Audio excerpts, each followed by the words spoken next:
Hello, all you marketers out there. My name is Ian from marketingstrategy.com, and this is another marketing strategy talk. Today, I had the pleasure of sitting down with Josh Chopak of WGG Consulting. Full disclosure up front, Josh has been an integral partner of mine to help scale the paid marketing efforts at customergauge.com. And Josh is one of the most talented growth marketers I've ever come across. He's an absolute subject matter expert on paid marketing strategy. In this marketing strategy talk, we discuss everything you'd ever want to know about paid strategies and even more. We talk about Josh's leap from corporate employee to business owner, what type of strategies you should be employing during this COVID-19 crisis, the best paid strategies for different types of businesses, his most successful campaign of all time, and yes, even Pinterest marketing. If you've ever had any questions on how to best scale your business through paid marketing, this is the talk for you. You won't want to miss it. Don't forget to check us out on LinkedIn and Facebook. Of course, visit us at marketingstrategy.com, where you'll find the most effective strategies for rapid growth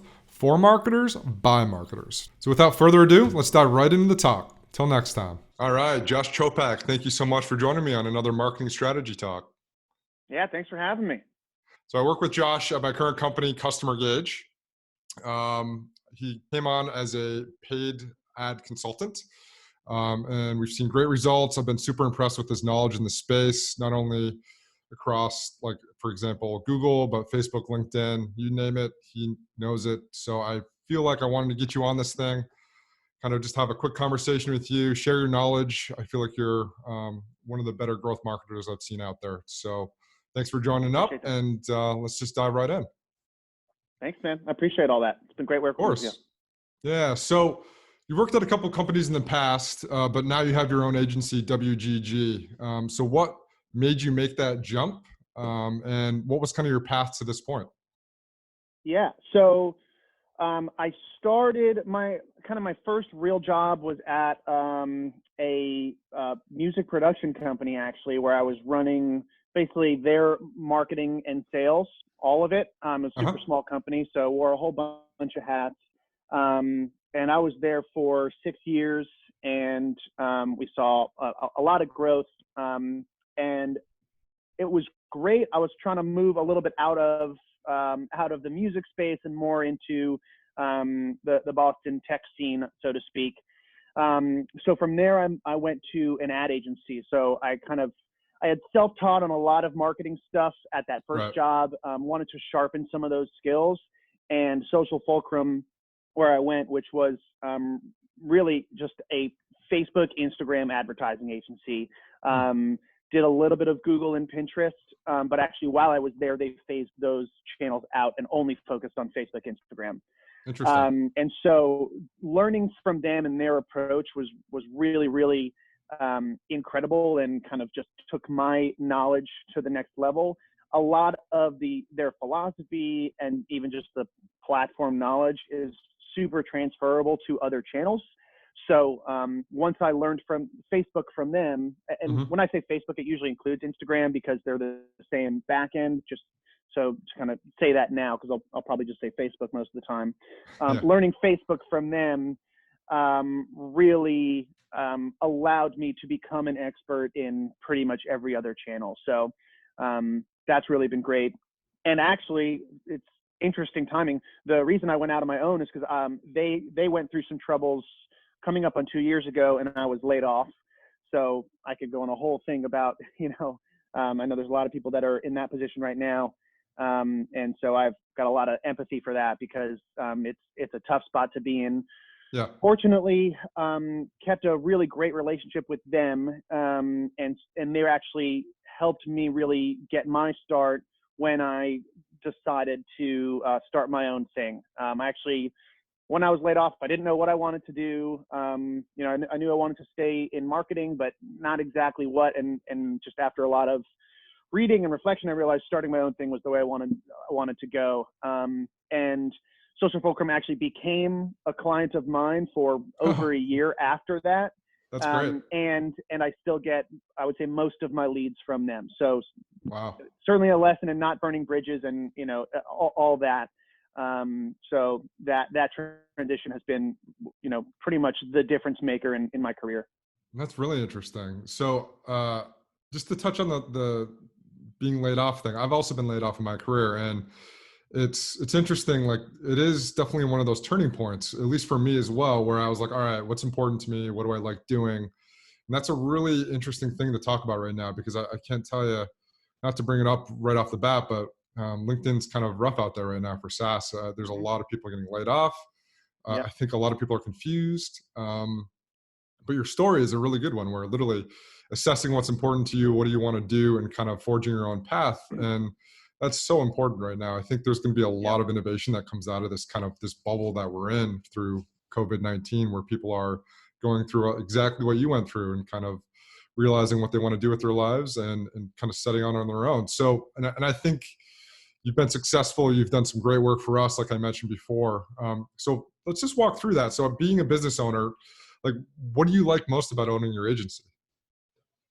Um, I think it's a bit cliche, but the freedom is a big part of Yeah. it, and I don't just mean freedom of schedule, but actually most important to me is the freedom to do things my own way.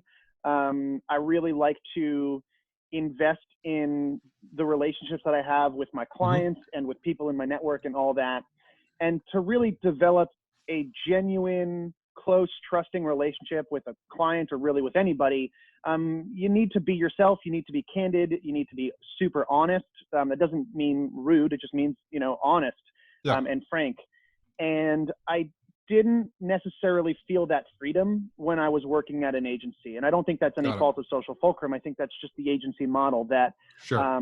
there's kind of a way things are done. And Yeah. I sort of had to do things that way. Whereas now that I do things my way, like it can change daily. The way that we do things changes all the time. And I Mm. think that has been a difference maker in a lot of campaigns, that there is no one way that things are done, that things can be done case by case. I don't need any scalable models or solutions. And I really enjoy that and think it has been the difference maker in both the success of my company and the success of the relationships that I've had with clients, and why a lot of my relationships have been successful. All right. I'm going to throw you one more compliment, and I swear I'm going to stop. I think your communication style is very good. So I've worked with a lot of different vendors in the past. I think you nailed it. You're always honest. You're always transparent. You'll tell me when it's a good idea. You'll tell me when it's a bad idea, based off of past experience, not necessarily just because you disagree with it. It's more you always approach it from like a data standpoint. You're transparent about pretty much everything. So I do have to commend you on that. That is something that is important when working with vendors. That's actually, I've lost vendors. I've stopped working with them because of that exact reason. Yeah.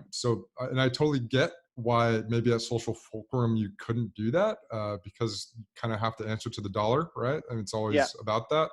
Not to say that you don't do that in your current agency that you own, but you have that ability to kind of do it the right way. And I think people do value that. So that's really good to hear. Yeah, thank you. Well, I appreciate you recognizing that. And honestly, I would just say that it's also advice. Like, you don't have to do that thing that feels like you're selling to the client Yeah. all the time, because Yeah. that might get you a win in the short term, but it's going to be a loss in the long term. So Yep. if there's just kind of one takeaway from this part of the conversation, it's that it's actually in your best interest to be really transparent. Yep. Um, my business comes from referrals, and investing in being honest right now is gonna be a better relationship and increase the likelihood of referrals. So Yeah. it does come down to the dollar, but I think it's a different interpretation of I guess that order of operations than a lot of people see it. So I think everyone can and should be that level of honest. I just think it can be sometimes scary in the moment when the best thing to do is not have ads on for a month, or something like that. Yep. It can be a tough recommendation, but it'll be good for you in the long run. Yeah. And I want to cover that. So like those scenarios, and we can do it later in the talk, but I'm based off of our previous conversations, you have some clients that are going through some shit right now, Oh to yeah. put it very frankly. Yeah. Um, I think I would be really curious to kind of see, and it sounds like you kind of run the gamut of different industries. So, like, what are the Yep. strategies for client X versus client Y? That's really interesting stuff I want to dive into. But before I do that, So give me one thing that you could probably live without by owning your own agency. Like, what's one thing that you wish, you just didn't have to deal with? Well, with freedom comes uncertainty. It's the risk, the Hmm. uncertainty, the fact that I can't really control my pipeline. If clients fire me, like I'm the guy paying me. So Yeah. if I don't have any more clients, then that's tough. And business just naturally goes like this. Even people say it goes up like that. But I've had some downs for sure. And I'd be lying if I said this is a tough time for everyone. I've end of February business was looking like business was good end of February, and it was looking like it was about to be really great. Yep. Pipeline was looking good. I mean, when you look at the pipeline and you're like, yep, like Yeah. projections for Q2 are awesome. Right. And then of course this hits and nobody wants to sign a contract. So Yep. that can be really, really tough. And I could do without that. I think the one thing that gets me through that is the fact that I got laid off, like kind of, I look at my uncertainty now and I'm like, I didn't have certainty when I had a full-time job either. So Yeah. really Yeah. what's the difference? But I could still do without it. Yeah, I think that's been felt by everybody. Yeah. Is not that that's reassuring, but I think it's across the board. Yeah. Yeah. It's been tough for almost every company I've spoken to, and it's Yeah. just it's the uncertainty. Exactly what you said is like, when is this going to stop? When are things going to go back to normal? What happens to Yeah. the budgets in 2020? Like, what is going on?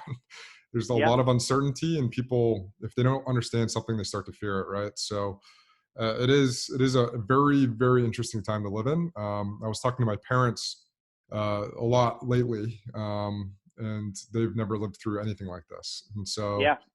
it's literally brand new for everybody on this earth, Yeah. for the most part, outside of a couple very older ladies and gentlemen. But yeah, Yeah. it's interesting, man. I think let's dive into kind of how your clients are reacting. So like, give me an example of a client that you've basically, like you said, you had a great plan in place, they were producing.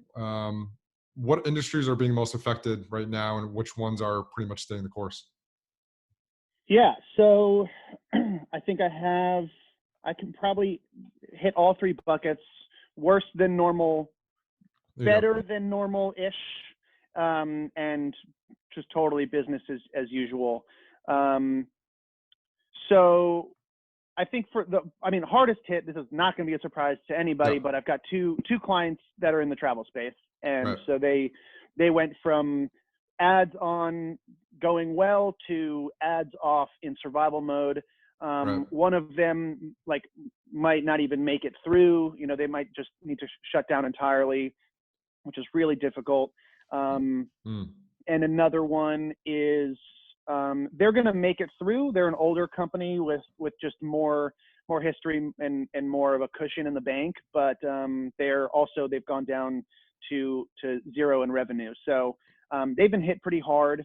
I've got a couple clients that are in the keto space, snack foods and supplements. Right.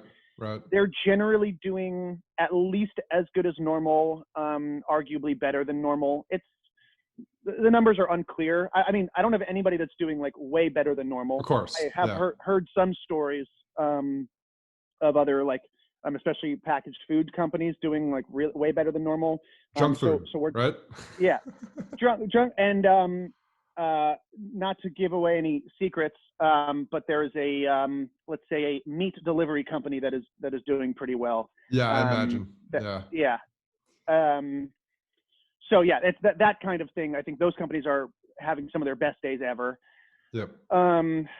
So yes, packaged food, and then not quite business as usual, but I would actually say customer gauge, and SaaS clients in general tend to be doing pretty solidly. We're seeing just in generally across SaaS clients, CPL staying roughly the same, a little bit higher, but Mm. people are still looking for content, downloading content. I think it's a good time for that. I Yeah. do think, sales are less likely to close right now because nobody wants to spend lots of money. But at Hmm. least from a first touch acquisition standpoint, things seem generally unaffected, which is really good. And part of that is because CPMs are generally down because there's more people on the platforms and fewer advertisers. So that means costs are generally down right now, but also conversion rates are down. So that doesn't equal a better time to advertise. It's just kind of, the nature of what's happening. Interesting. Yeah. And I think, when do you think that's going to recover? Do you have any sense for that? It's a loaded question, but yeah, it's a loaded question. And of course, the disclaimer is, of course, not, who knows anything. Yeah. Nobody knows. But my best guess is that people will need to start buying stuff again. I think right now there's an initial period of panic and freeze where nobody wants to spend money, nobody wants to go out, and those kinds of things. And even if we kind of stay in quarantine mode, I do think, at least from an e-commerce standpoint, like people are going to start needing stuff again. And it's just, even if this becomes the new normal where we're in quarantine indefinitely, that actually could theoretically be very good for e-commerce because people are still going to need things. Yep. And I think even from a SaaS standpoint, we're going to see a big shift in who has cash and who doesn't have cash, so it's a tough time. A lot of companies aren't going to make it through, but I think the ones that aren't hit too hard, they're also going to need to keep going, and they're going to need to invest in their own business. And certain solutions like retention analytics, for instance, that's more important now than ever. So for the companies that do decide, okay, we're in a good enough spot, we're going to make it through this thing, that's the time to double down. And so I think after this initial period wears off, which I don't think will be more than a month or so, then there's going to be, I think, a return to at least, some of these sales and purchases happening, whether it's B2B or B2C. But of course, who knows? I think this keeps me up at night, to be honest. Yeah. So Me too. in probably a different way than most. I feel like this is one of the and I hate to use this word because it's really not the right word, but I feel like there's an opportunity to market right. If you do it properly in this time frame, because there are so many players off on the sideline. For example, the retention analytics company, hypothetically, right? I think that you could, if you had the ability to pull in budget from 2021 and use it in the next 3 months, I mean, historically, the brands that invest in their own brand and advertise during tough times come out stronger on the back end of it. And I think that's proven time and time and again. And I think the initial reaction for a lot of companies across the board is to cut marketing budgets right away, which I'm sure you've seen, I've seen at other companies as well. And I just think that if you have the right message during something like this, you should actually double down and go the opposite way. If you do it tastefully, if you do it with empathy, I think there is an opportunity to do it in a time like this, which again is not easy, but the companies that are big brands now that are household names did exactly this 100 years ago. Yeah. And not even, I mean, even for some more recent examples, not sure if you ever read Thank You for Being Late, Thomas Friedman, New York Times writer. He wrote this book is probably 5-6 years old. And he had a whole central piece of his argument that 2007 was like the year that changed everything. And he goes through all these examples of things that happened in 2007. And among them that's when the iPhone came out, that's when Facebook started, that's when Airbnb started. Right. And then you've got the financial crisis hits a year later. And look at where all of those three companies now, if you include Apple as the iPhone, because that really has been their major success story. That's their coming out story. Yeah, exactly. That's their coming out story. Yeah. And so they, now Apple was in a great position before the iPhone. Of course, so, they were always going to weather a storm. But I think you look at those as to support what you just said, that they doubled down in a time of crisis and came out extremely strong, and now are definitely household names if they weren't already. And Mm. all of that happened, like their early days, their make or break days were in the midst of a financial crisis.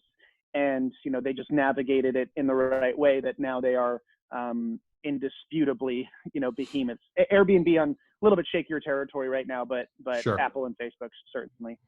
So let's explore that, man. So I think people don't know what to do right now. So let's clarify it, right? Let's give them Yeah. the answers. So Yeah. give me what you would do if you're an e-commerce company right now. Let's call it, you have a good amount of sales coming in. You're not necessarily hurting for revenue, maybe a little bit of a dip, but you want to grow and you want to grow quickly. What would you do? Like, what channels would you go after? What would be the strategy there? Yeah, I do think it's an important time in terms of ad spend. It's an important time to um, at least be breaking even on your ad spend, if not Right.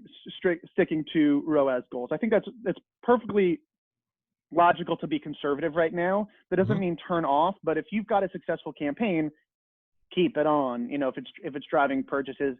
Also, a lot of my ecom clients, both now and historically, have had a big retail presence as well. Which Right. right now, if you've had retail go from 100 to True. 0, then you need that e-commerce to perform more than ever.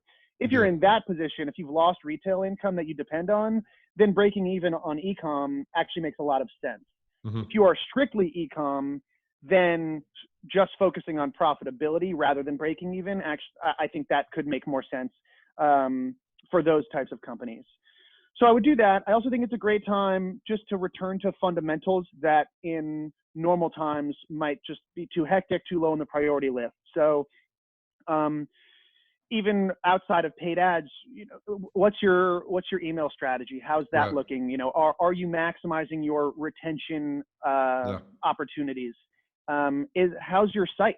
Do you have as good of a site as possible, as good of a brand as possible? Those are things that take time, take energy, and often are seen as taking away from other key priorities. Right now, if those key priorities are not happening, this is your opportunity to revamp some of your fundamentals. I think like things like having an amazing site and amazing brand are often so mushy gushy that people are hesitant to invest in those, but those are often what make or break ecom Yeah. success, especially in paid ads.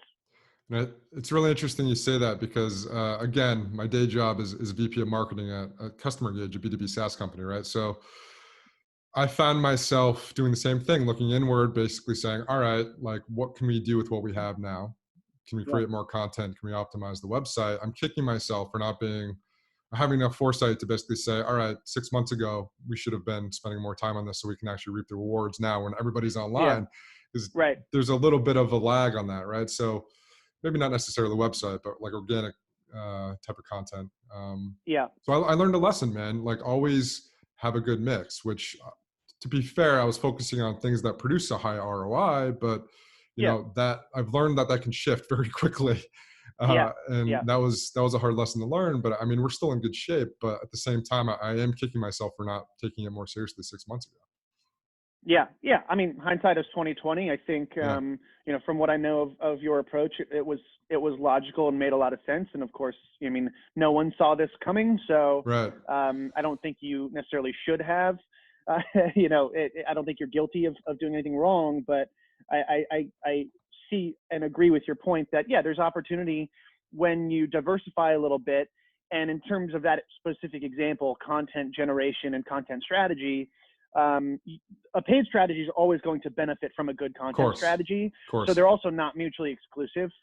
By at least having a baseline investment in multiple channels and strategies, it's rising tide raises all ships. I think Yeah. that cliche maxim applies here because certainly in that example, content is generally going to benefit SEO and paid. Of course. Yeah, and I completely agree. Yeah, what would you do for a B2B company, for example, like a B2B SaaS company? It doesn't have to be customer engaged, but I think what I was trying to say is like you need a nice balanced mix. So I wouldn't necessarily go all in on one side on like organic versus paid. It's more like you Mm. need to kind of maintain that mix very effectively throughout your strategy throughout the year.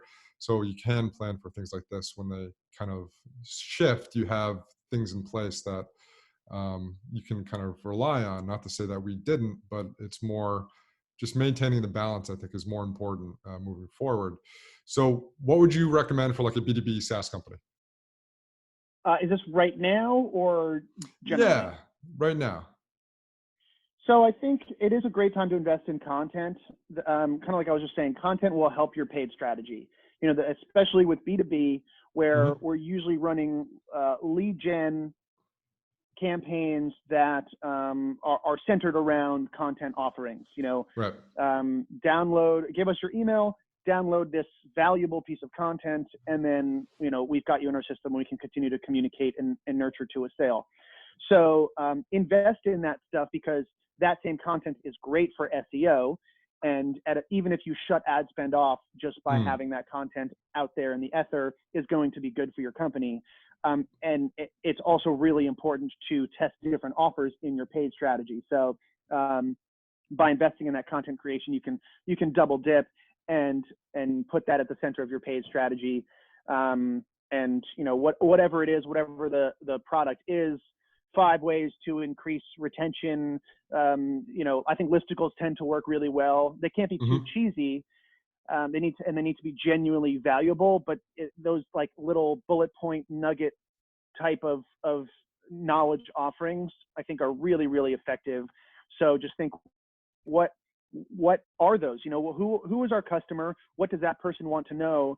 And what is some free knowledge that we can just give them that might seem like it's giving away our secrets, but in Mm. reality, the way people respond to getting secrets is, oh, this company probably has a lot more where that came from. Like, no one sees it. You might feel like you just gave away your best secret, but no one sees it that way.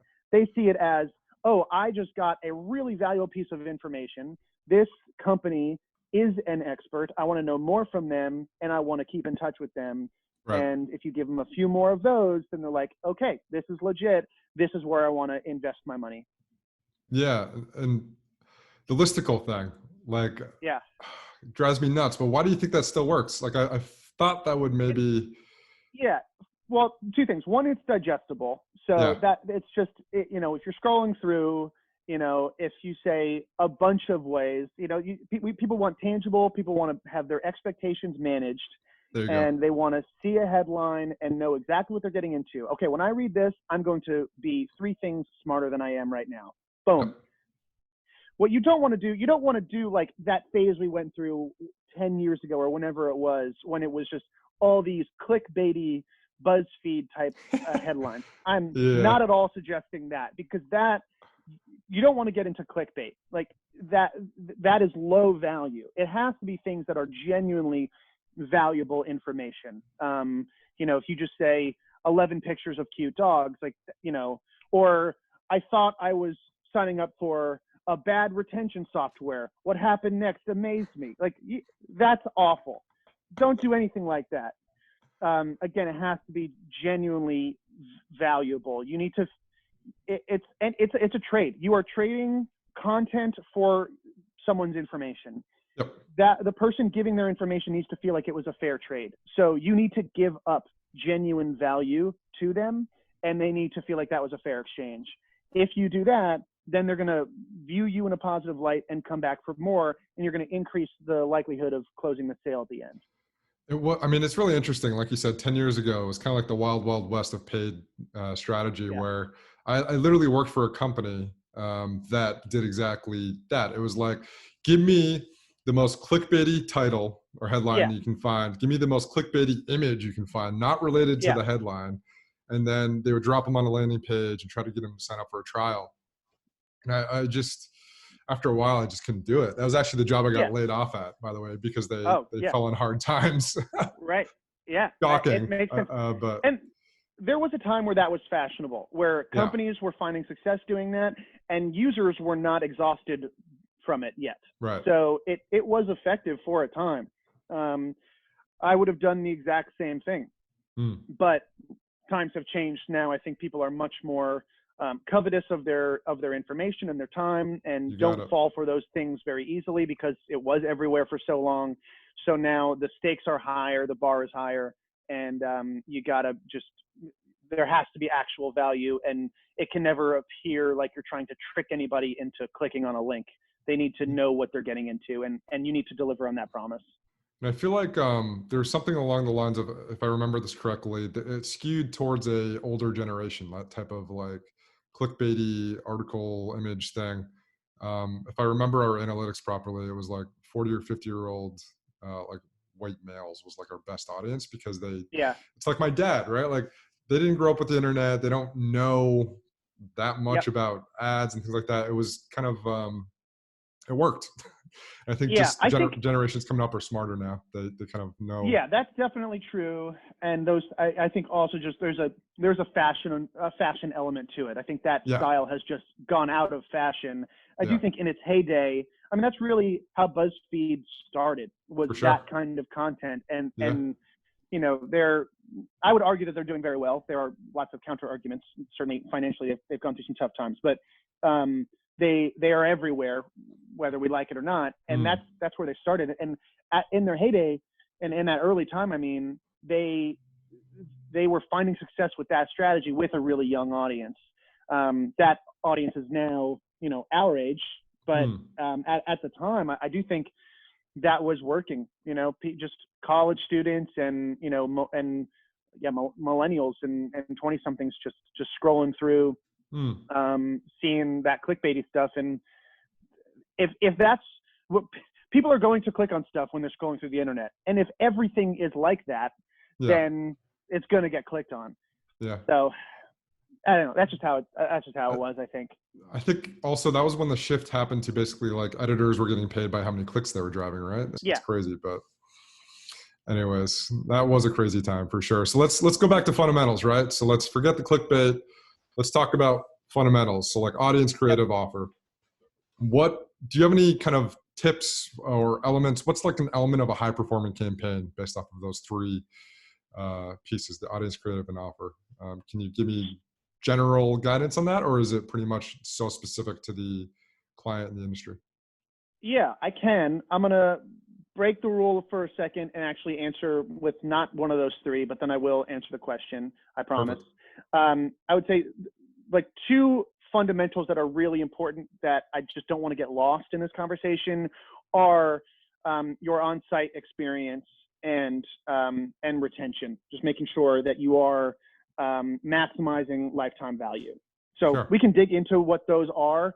But I just like, when I think of fundamentals, those are very much part of the picture and Mm, have a big impact on paid, even if that relationship isn't always super direct or obvious. It's extremely, extremely important.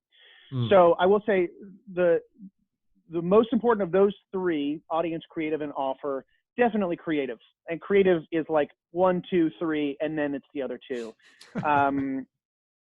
Now I'm talking specifically about these channels. There are certainly a lot of situations where audience is most important or creative is most important. But I think if we're looking at paid ads, your creative strategy is make or break. And a mm. lot of it gets back to value and trust. Sure. So people need to see your ad and think, there's so much BS out there. There's a lot of scammy companies and, people just trying to make a buck. People can generally see through that. And, people buy with their emotions. Mm, And your creative strategy, your ad creative, your on-site creative, like everything that is visual needs to resonate in a way that is often intangible. And it's one of the reasons that I think what is working right now and really across clients is employee-generated videos, employee-generated content, or EGC as I call it. yep. It's these handheld selfie videos of someone saying, "Hey, this is Josh from WGG Consulting. We do digital marketing, and we've been doing it for a long time, and it's going really well." That's not really that great, but it's that kind of concept. Yeah. Right. Makes sense. Or I started this company because, that kind of thing works really well. And I think the reason it works really well is because it's genuine, it's authentic, it has that human connection.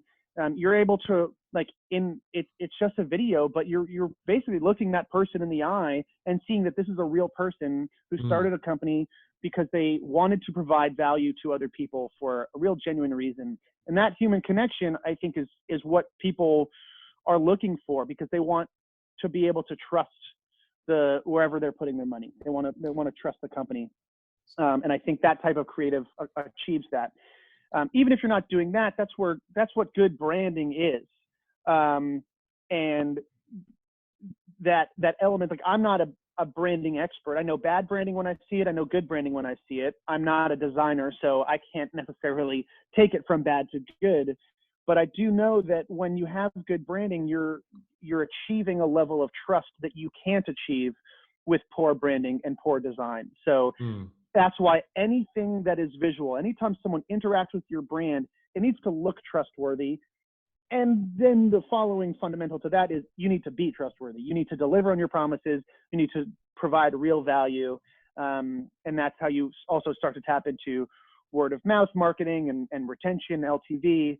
That stuff is all an upward spiral. It helps your SEO. It helps your paid. It helps your bottom line. It's all that. Audience is important, but it's the reason I just don't rate it that high is because I think it's often simple. Creative requires a lot of time and energy and resources. Right. Audience usually doesn't. It's important, but you could go into a room and do a quick brainstorm session, and you're well on your way. On Facebook, you've got lookalike audiences. On Google, you're going after keywords, or if it's Google Shopping, you're going after your people looking for things related to your product catalog. And so it's not that the audience there isn't important. It's just that a lot of that you can usually get away with the most obvious audience strategy and have that be fairly successful for you. And after you go after the most obvious, you often reach diminishing returns. Most of these platforms, especially Google and Facebook, have invested so much in their AI that going broad and letting the algorithms do the work for you is often the best strategy. So trying to micromanage the audience strategy may have worked 4 or 5 years ago, and that really was the best thing, even 2-3 years ago. But now it's not the move, and you can kind of just go with the most obvious audience strategy. And then yeah, go ahead. I was just going to say, so it's almost like the audience is the science and the creative is like the art. I definitely think that, especially when you're starting out. Creative is an art at first, and then you should be learning and testing and iterating. But you need to. I'm a big believer in going with gut feelings and best guesses. So you got to start somewhere, and you want to put your best foot forward to start out with, and then test a bunch of different creative concepts and go with, iterate on what seems like the winner. Yeah, makes sense. Very cool. And what about the offer? So the offer, a lot of it, comes down to value. I think, depending on the sector that we're talking about, say, let's take e-com, for example. Sure. People love discounts. Discounts are not necessary. I'm actually pretty neutral on discounts. I've seen them increase conversions, and I've also seen them not move the needle at all. And in some cases, discounts can hurt conversions, right? The situation where a discount would hurt a conversion rate is, again, it comes down to trust. If I have an ad that feels like it's yelling at me to like act now and get a discount, I feel like I'm being hustled. I feel like, what am I missing? What's the loophole? This company doesn't seem trustworthy if they need my money that bad. Right. And if they're not focusing on the value that I get out of that purchase. So that's, I've seen some campaigns, and I've taken on some clients where, like, on day one, that's the ads that are live. It's a lot of all caps and bundle and save and do this and do that, and very just conversions focused, and like, if I pay you, then I'll save money, but why would I pay you in the first place? That's really the question. So don't fall into that trap of just just focusing on discounts. A discount is not a product. A discount is a nice added benefit, a nice reason to buy now, if I have other reasons to buy. And that's why you got to make sure you are focusing on that emotional connection. So with those EGC videos I was talking about, you can get in there and say, hey, this is Josh from WGG Consulting. I started this company to help companies achieve profitability through advertising. Right now, I'm doing 50% off your first month with me if you use the code WGG50. Check it out. Let me know what you think. Something like that. That can work really well because it's coming from a real person. Hopefully I come across as though I'm not trying to scam you. And so that can actually do really well. Also with ecom, like Black Friday, hell yeah, do a discount. Discount all day long. Frenzy. Yeah, right. And actually that brings up another related point. I've seen some brands try to create holidays or do big promotions on holidays nobody cares about. That usually backfires. We're doing a big sale for Lincoln's birthday. We're super excited about it. Use the code Lincoln75 for 75% off.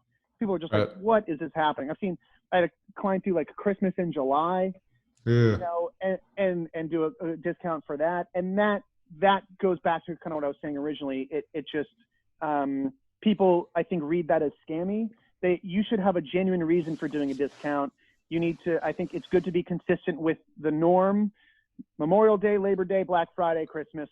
That's pretty much all you need for like big holiday focused sales. Beyond that, never invent a holiday. That's great advice. So it sounds like authenticity is a big piece of it, right? Trustworthiness, authenticity. That really should be in the back of your mind when you're putting together an offer, whether it's creative. It doesn't matter. Like you really have to lead with trustworthiness and authenticity and doing it the right way so people feel like they're not being sold, right? Yeah, and not being tricked. And not being tricked, exactly. Yeah. Yeah. That's really interesting. So back to EGC or employee generated content. Do you feel like that is outperforming a lot of other creative out there right now? Yes. Generally across clients. It's not like every EGC will outperform every other type of ad. There's definitely exceptions, but I would say generally the most effective ads that I'm seeing are EGC ads. In the case of e-commerce, it's still, you need to have dynamic retargeting, which is not EGC. So that's a must. And same with Google Shopping. But EGC prospecting videos and static retargeting videos are extremely, extremely effective for the reasons I've said. And it's good to have a few different types of creative live. I think I really only have probably one client that is like all EGC all the time. Pretty much everyone else benefits from a few different types of things where the EGC is like probably our most successful ad, but other types are also successful and add to scale and efficiency. So I'm not recommending that you go all in and only have EGC. I just think it's a really good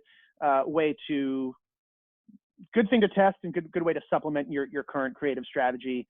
And I think if it's well done and under 15 seconds, there you go. That's what I was going to ask next. Then it's probably going to find a successful stronghold in your campaign. Yeah, and I could totally see how, like your example, Josh from WGG Consulting. I started this company. That's a great line because I think I really believe that old adage of like people they don't buy what you do, they buy why you do it type of deal. Yeah. Like, why are you doing it? Why is it important to you? Why do you think you can help people? I think that's so powerful. And that was powerful 100 years ago, and it's still powerful today, which is really cool that these advertising mediums can change, but there are some universal truths out there that authenticity and kind of like the mission is always going to be important in advertising and marketing, which is honestly reassuring because like I'm a big fan of like old school marketing books, and that was always kind of like a big piece of those, like the Ogilvy's of the world. So it's interesting that some things change, but some things do stay the same, which is again kind of nice. So are there any universal truths for you across all your clients that you can say this one thing stays the same across no matter who I talk to? Performance will fluctuate within normal distribution. So if you've got a 12-month period that is on the whole seen as very successful, chances are you're going to have at least one incredible month and one terrible month. Okay. Or good and bad. There's not necessarily a reason behind those that or at least not an actionable reason, right? that is the nature of random distribution. Not to say Right. that you don't have any control over the day-to-day. You can always be optimizing, and that's part of the job. Right.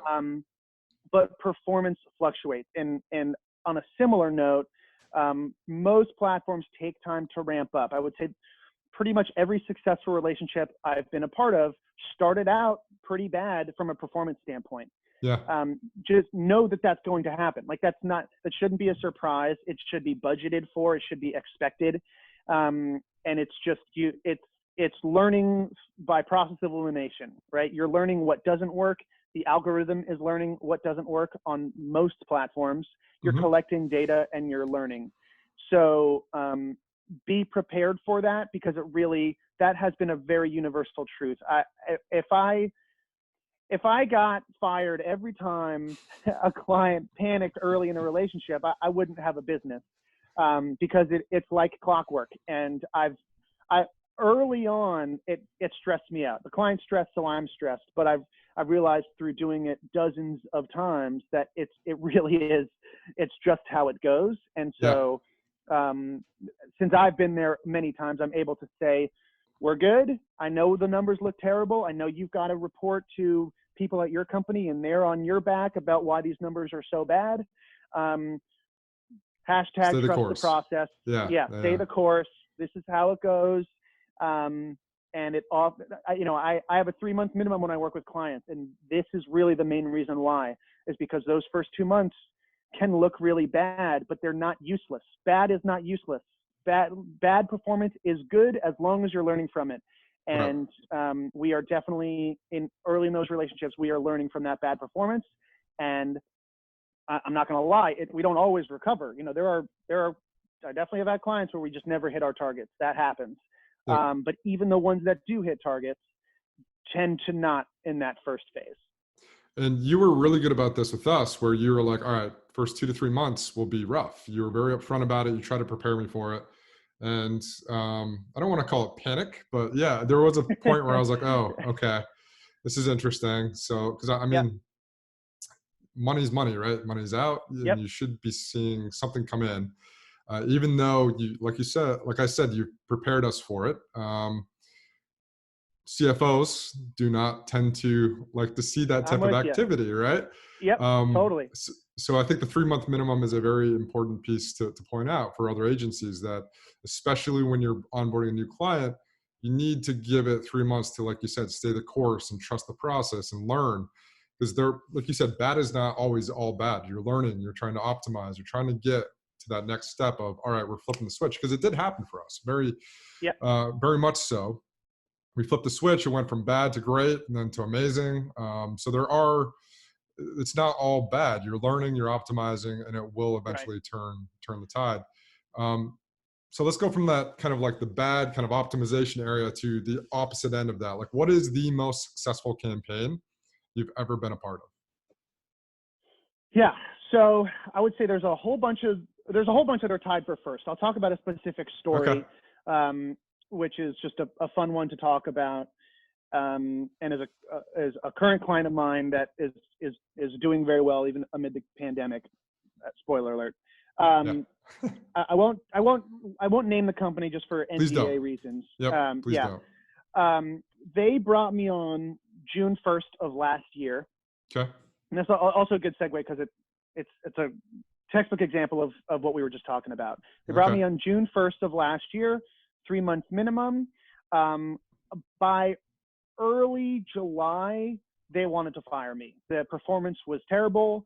The trend lines were going in the wrong direction. They were panicking. Even I was panicking a little bit. We all wanted it to work. It wasn't working.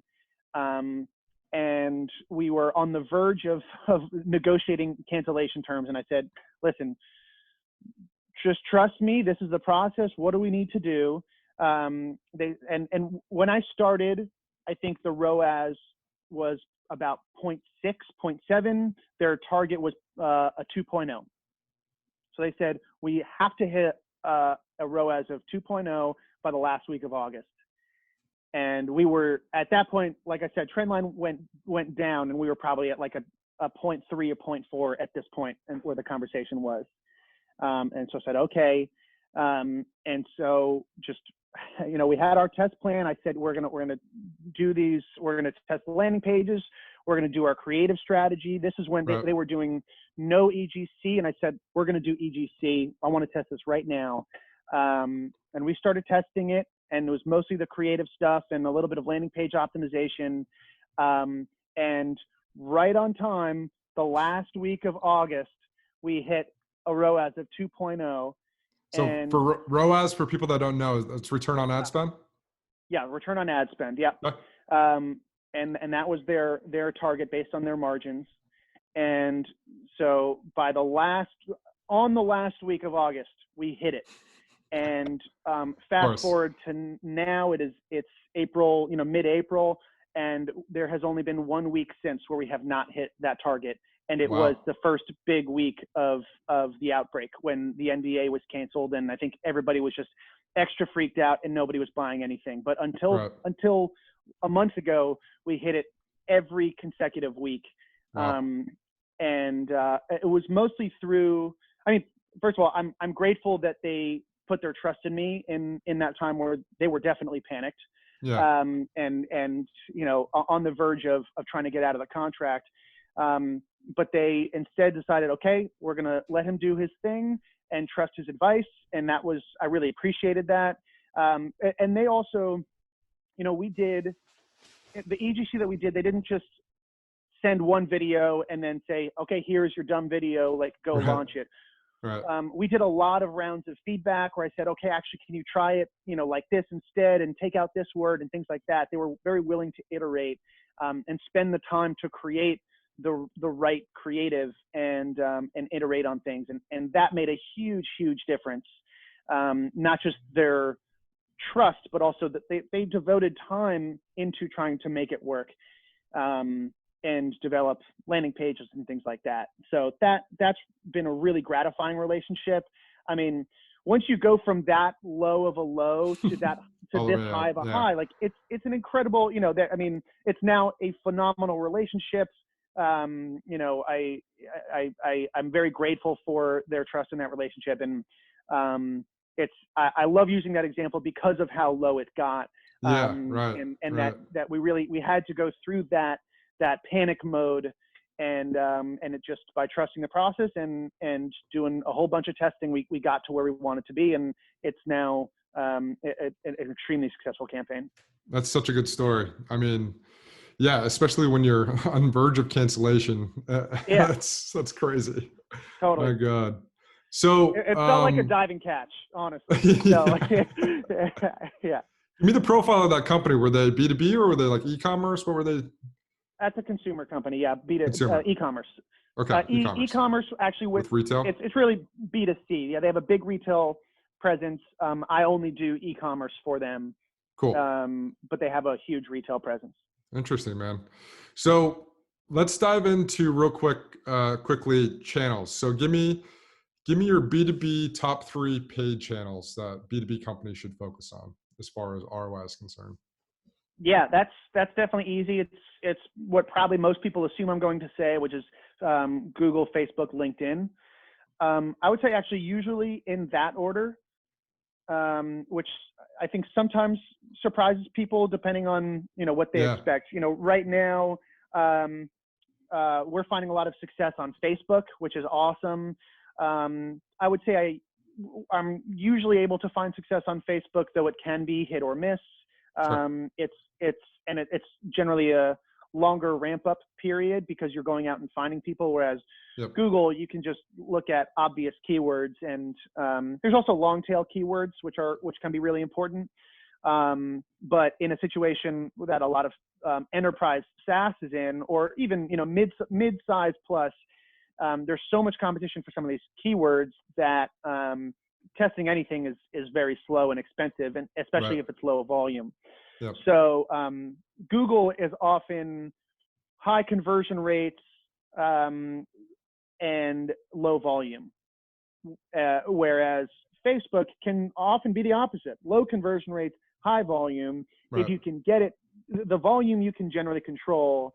That conversion rate can be really tough, and that's what takes a lot of testing. The The reason I've left LinkedIn out so far, other than including it in that top 3, is just because it is also very expensive. To me, in those early days, it's kind of the worst of both worlds, where it's expensive and low volume, Right. and low conversion rates. So it's like, on day one, I like to avoid LinkedIn. It's really good once you've done a whole bunch of testing on Google and Facebook. You have a good idea of what works in terms of a funnel and a content offering and a creative strategy. Apply that to LinkedIn. You're probably going to find success there. It's just doing R&D on LinkedIn, to me, is usually not a good idea, and is a good way to burn through some cash. But once your ad strategy is a little bit more mature, going to LinkedIn is a great next step to add both scale and efficiency. And I love the list, and I love the order you put them in, because most SaaS companies, depending on what stage they're in, the CEOs or like the CMOs will say, our audience is on LinkedIn, we should be on LinkedIn, yada, yada, yada. And oh man, they're not wrong, but they're not necessarily taking into account how much it's going to cost you to get to the audience. Yeah, and let me just address that. I hear that one all the time. Yeah. Well, yeah. Our audience is on LinkedIn. Yeah. Okay. Fair. Also, the entire planet is on Facebook. Let's not forget that. Right? Everyone uses Facebook or Instagram. There's just, that's where your audience is. That's not where your audience is, like, posting as someone that works for that company. Mm-hmm. That's perfectly fair and true, but that is where your audience is. And if you think your audience is not on Facebook, then, I think, well, to put it bluntly, you're just wrong, because everybody uses those platforms. Would you say that's the most misunderstood thing on the B2B side, is that lead with LinkedIn? Yes. There's I think a bunch of misunderstood things, but that's certainly one of them. I think LinkedIn is overestimated. And, I'm sure people are going to watch this and comment and say, we did LinkedIn as our first thing, and it was the most successful decision we ever made. And I'm sure there's a lot of success stories out there. I'm not bashing LinkedIn. I'm just saying, I think for most companies in most situations, I would not recommend it as a starting point. Right. And I think that makes total sense. Like you said, optimize and test on Google and Facebook at a cheaper cost. Get your creative and your audiences correct, and then kind of push it over to LinkedIn to reap the rewards of the optimization. I think that's a really good point. So let's go on the other side, right? So pure play e-commerce. What are your top 3 channels? Facebook, Google, Pinterest. Really? Pinterest is, well, I'll start with Pinterest first. Okay. Because it's probably the most surprising. It's very hit or miss. It really depends on your demographic. Pinterest skews middle-aged women, tend to be a little bit less on the coasts, and it's it's generally more aging, a longer sales cycle, even for e-com. So it's not for everyone. I've run lots of failed Pinterest campaigns and lots of extremely successful Pinterest campaigns. So it is fairly polar, but it's often a very good place to start. Interesting. Let's back up for a second, though. Facebook and Google really, though they should be the top 4, because they're the 2 biggest for a reason. But between Google Shopping alone is so good.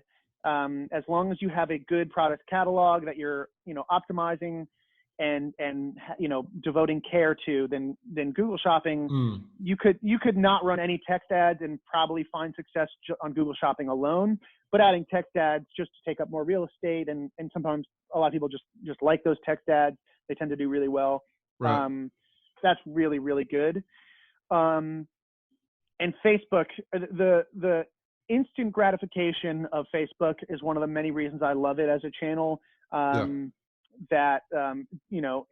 You can really control the volume very easily, and I love it because it's such a visual platform. So it's a place to tell your story, and that doesn't mean brand awareness campaigns. You should be telling your story in conversions campaigns, where the expectation is that people will purchase and have a profitable return on ad spend. but that's still, it allows you for more of that, whether it's EGC or a high-end brand video, whatever is working. There's a lot more of the emotional resonance feature, an element that than you get on Google. So that's why I really enjoy working on Facebook, because of that creative element. It's not just words. It's visuals and stories. And when you say Facebook, does that include Instagram and Facebook, or just Facebook? Definitely includes Instagram. Okay. I always will include. You can select placements within the Facebook backend. I always include Instagram when I'm doing those, with very, very, very few exceptions, none of which I can even think of right now. And a good example, Instagram stories as an ad placement is really taking off right now. One of my clients happens to be one of the travel clients that actually has ads off right now. But before this hit, they were seeing 2/3 of their conversions from Instagram stories, and that was on auto placements. Now that's a brand that skews feminine. They're very visual, very direct to consumer brand looking. And so it is their customer is the type of demographic that I think people expect to be on Instagram stories. Correct. But I've never seen numbers like that. That is an outlier. And that's at decent scale. That the Instagram story ROAS was probably like a 3 or a 4. And that's difficult to achieve. And it supports a lot of what I'm saying. And that strategy was pretty much entirely EGC and UGC. Really? Wow. And so that combination of UGC, EGC on Instagram stories, which even within the Facebook universe, Instagram stories is notably visual. It's more visual than even, other placements. Sure. And more about storytelling.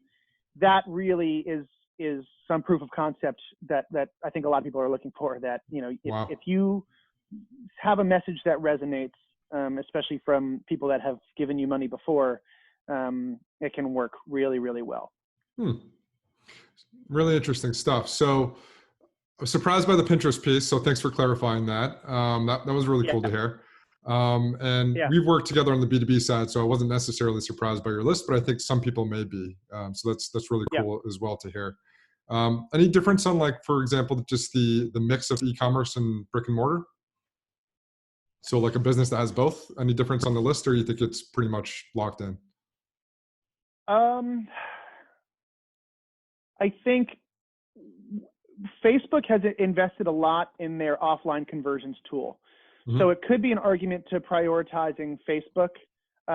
Google has one as well, but Facebook's is better. And just to kind of define what that is, it basically means that you use some kind of data around who goes into your store, feed it back to Facebook, and they tell you who saw an ad to help you with attribution. There's at least 2 ways to do it. There might be some features that are newer that I haven't used, but there's at least 2 features.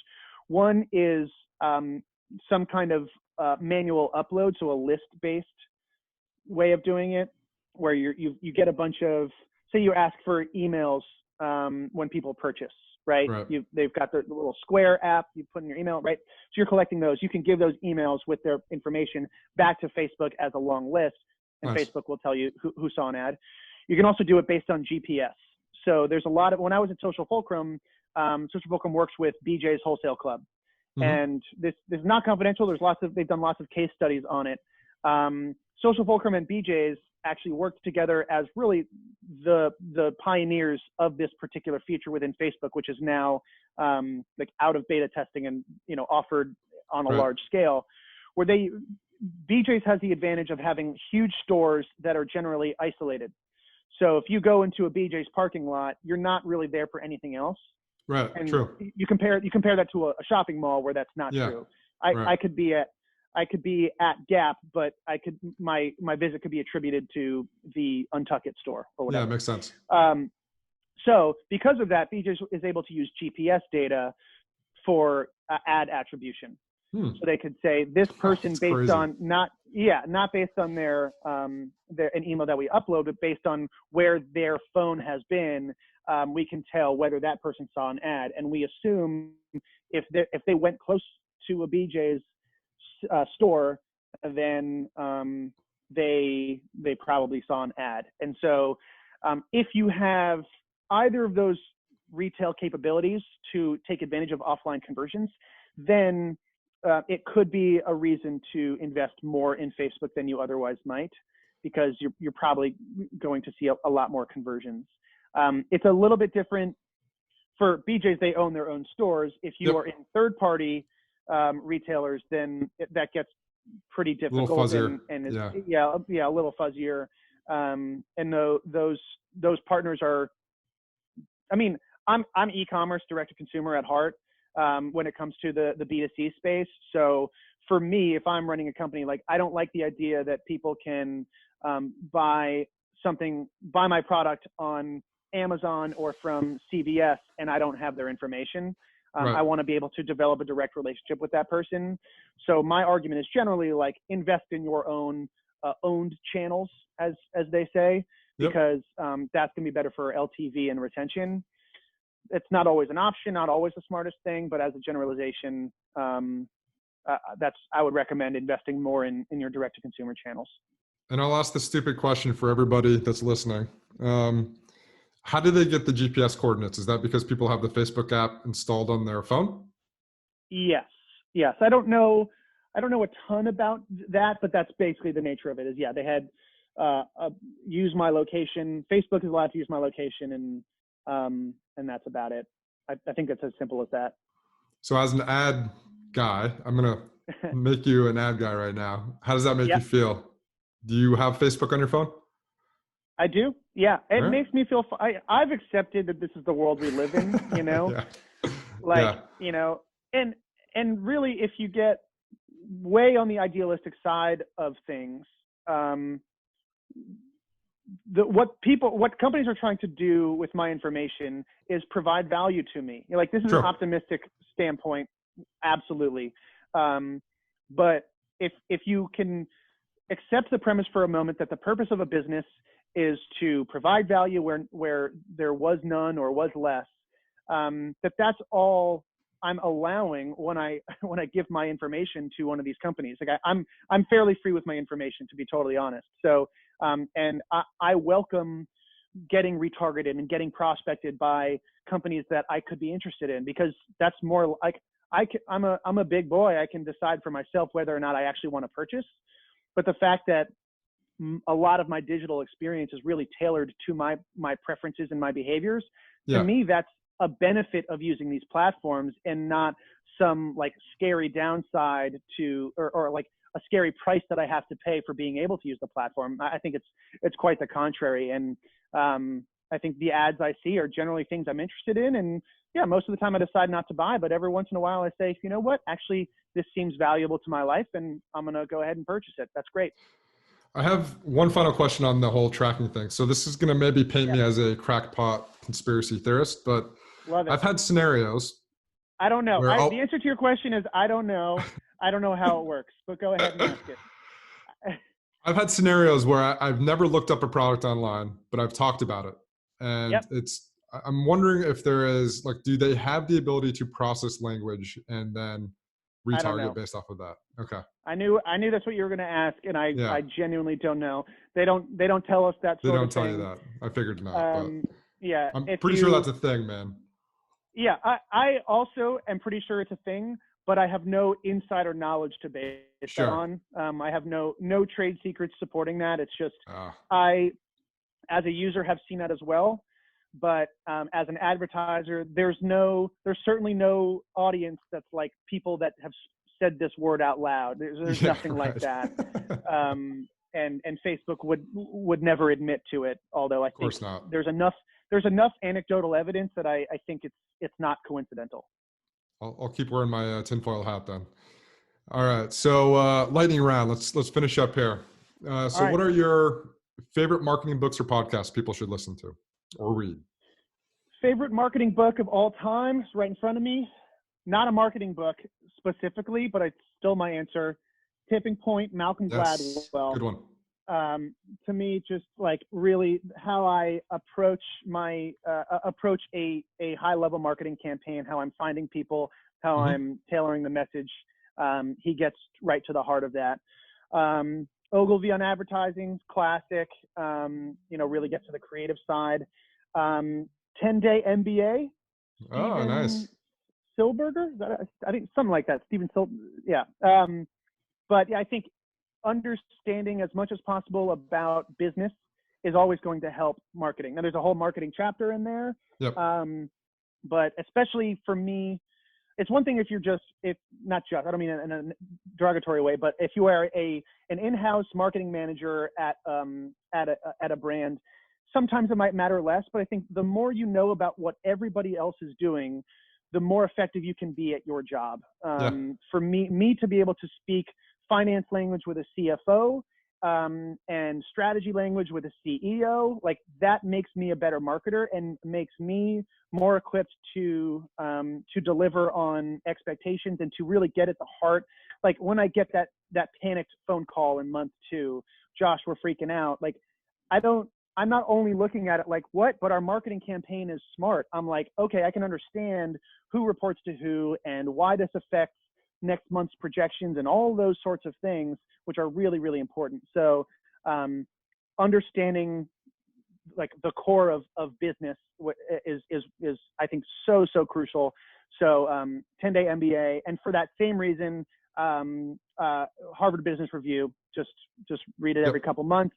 Yeah. Same Same. exact thing. I go straight to the any marketing article, but I'm also looking for any high level strategy article, anything like that that could even a tangential way apply to what I'm doing. I think just the whole idea of cross training is extremely important.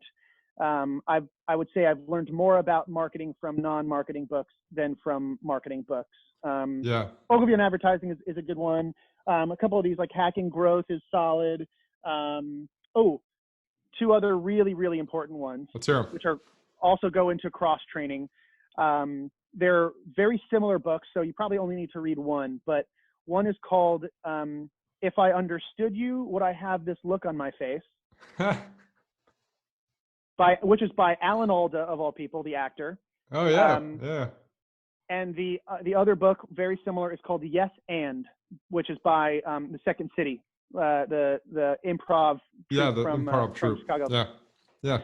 And what both books get at is they're about communicating clearly, communicating complex ideas clearly. Hmm. And both of them look at improv as a model for how to communicate and empathize. Empathy is at the core of good communication, and marketing is all about communication. Love it. And so you need to be able to really understand not just the people in front of you, but your customers and your buyers, your entire market, your demographic personas, whatever words you want to use. You need to be listening to them. You need to mirror them. And if they give you any kind of feedback, or if anybody gives you any kind of feedback, respond with yes and. Don't say no but. That's the killer. Or even yes but is really, really bad. Yes, and we can also build on it this way. And there's a million examples of it. Both books do a really good job of exploring this idea of how to communicate in a way that is productive and builds on the original statement. And it can be a literal statement or a figurative statement. I mean, user behavior that's communication. It's nonverbal, but it's communication. If you see that people are not buying a certain product, yes, and we can do this thing about it. That's people are telling you something by not buying that one thing, even though they're buying other things. So I would read at least one of those two books. If I had to choose, I'd probably say the Alan Alda book, but it's close. They're both phenomenal. All right. Those are two really, really powerful concepts. I don't want to unpack them because we're almost out of time, Yeah. but I want to reiterate to the audience that those two things are so important. So I work for a feedback company and empathy is big, right? So 100% there with you on that. And the other, which is a great point too, that you have to understand the other elements of a business. So if I could tell any of the young marketers out there, that would be one of the biggest pieces of advice I would give them is understand things outside of marketing, understand how these things impact other departments of the business, understand what drives motivations in other departments of the business. That's how Yep. you climb the ladder. It's not, I'll never forget. I've talked to a couple coworkers at previous jobs where the sentiment was like, this is my job. I'm going to do this and keep my head down. I don't really want to get involved over there. It's just like, that's fine, but you're not understanding the business as much as you should, number one. And number two, you're missing opportunities to interact with other departments and grow. And Yep. that's, if I could attribute my career growth to one thing, it's like trying to cross the aisle and Yeah. understanding the motivations and the pains of these other departments and trying to help in any way I can as a marketer solve that and Yep. make the business a better place to work, or make the business better in general and grow it faster. Totally. That's such a good point, man. So thank you for bringing that up. All right, so Yeah. we are almost on time. Josh Chopak, it's been amazing talking to you. Is there any place people can find you? Why don't you just shout out some plugs right now? Oh yeah, I'm on LinkedIn, Josh Chopak, or WGG Consulting. I've got my own LinkedIn and Facebook pages for that. Though I'll be honest, I don't update them a ton. My website, wggconsulting.com, if you just want to learn more about who I am and what I do. And you can shoot me an email, josh@wggconsulting.com. Josh, thanks again, and we'll talk soon. Ian, my man, thanks so much for having me. It's been awesome. Thanks, Josh.